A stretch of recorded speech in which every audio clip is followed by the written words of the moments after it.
వారికి అని ధైర్యంగా చెప్పారు. అందరిలోనూ ఒక విశ్వాసాన్ని నింపారు ఆయన. అలాంటి ప్రధాని, అలాగే యంగ్ వేవ్, ఆయన ఒక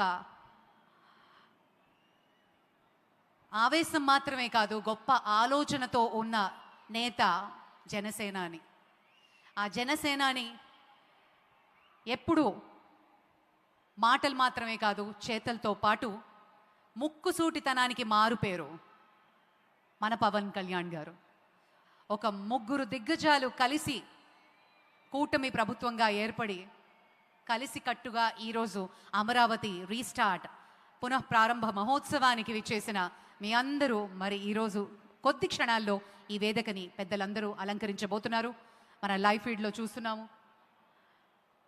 మరి కొద్ది క్షణాల్లో హెలిప్యాడ్లో దిగి అమరావతికి చేరుకోబోతున్నారు.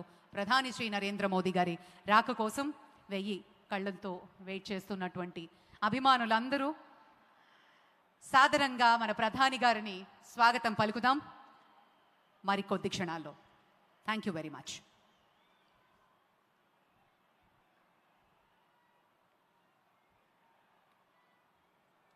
మీకు ఇబ్బంది కలగకూడదనే రాష్ట్ర ప్రభుత్వం అన్ని విధాలుగా ఇక్కడ ఏర్పాట్లు చేసింది.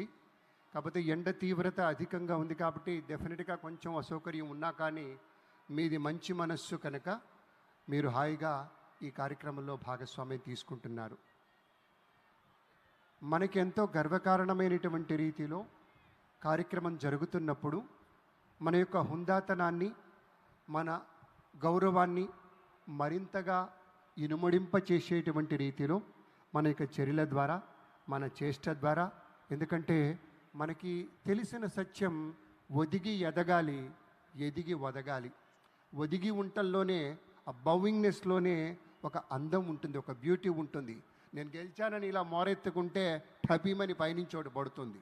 కాబట్టి అలాంటిది కాదు, ఎదిగి ఒదగాలి, ఒదిగి ఎదగాలని పెద్దలు చెప్తారే, దానికి తగ్గట్టుగానే ఊపిరి తాలూకు ఊహల ఆశయాలతోటి మనమంతా ఒక ఆశ పడుతున్నాం. ఎస్, మనకి అమరావతి అనేటువంటి ముఖ్య పట్టణంగా మన ఆంధ్రప్రదేశ్ రాష్ట్రం అన్ని విధాలుగా నెంబర్ 1 రాష్ట్రంగా ఉండబోతుంది.